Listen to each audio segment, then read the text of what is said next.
We ask you, Matthias, to the fullest. Binotto, sign him. But the one you have signed is Gabriel Bortoleto and not Franco Colapinto, as we hoped it could be. Did the accidents in Colapinto in Brazil have anything to do with this decision? No. Gabriel Bortoleto had already parted ways with McLaren just before the Brazilian Grand Prix. This announcement was imminent. In fact, it seems quite strange to me that it did not take place during the Grand Prix itself. It was days later, but we already knew that this was going to take place. The leader of Formula 2 will be in Formula 1 in 2025, something, if you think about it fairly, considering that other drivers who have not achieved the record of someone who deserves it, which is Bortoleto, who won Formula 3, who this year is there with Hadjar to win Formula 2. He had to have a chance. The truth is that it is logical that Audi has bet on Bortoleto, together with Nico Hülkenberg. Does this mean that Bortoleto is a better decision than betting on Franco Colapinto? Not at all, because what you have done in lower categories has nothing to do with what you can give of yourself in what matters in Formula 1. And Colapinto has already shown that big cars are very, very good for him. Mattia Binotto does not want to take advantage of it, who clearly has not trusted Colapinto, because very possibly, as is the case at Red Bull, they do not want a driver on loan.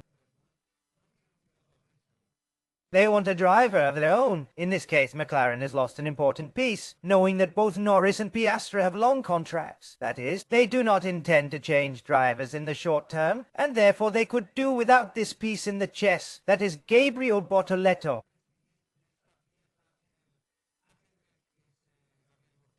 McLaren, titled in some media, receives his own medicine with Bortoleto. The Brazilian is leaving the Papaya team to arrive at Sauber on a free transfer from 2025.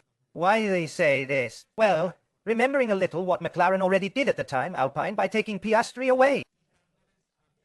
The difference is that Alpine was dreaming of Piastri, and in this case McLaren, I insist, does not need a Bortoleto.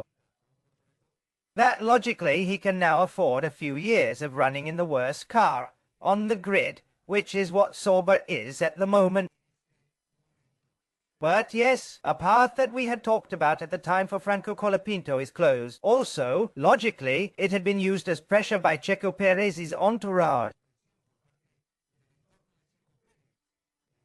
Especially after Red Bull's comments, you know, and also in the media, through Joe Sauer and company, it had always been Audi's bullet, a bullet that had been there, that we said last bullet.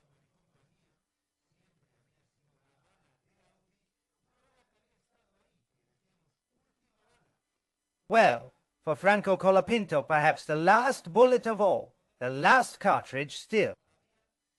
It remains to be seen, although I have already said that his options are really minimal at the moment. For now, we are going to analyze reactions to this signing. Mattias Binotto thanking Valtteri Bottas, who in the end is one of the victims this day. We express our deepest gratitude to Valtteri for these 3 years together, in which, by the way, and we have brought it out here, Valtteri has been the fundamental support of this team, getting around 70% of the points sold. He has been the epitome of professionalism and has used his extensive experience to support the team's growth. One you, who is also leaving Formula 1, I am considering options to continue in the paddock studying, and I will inform you soon. We will see where they can.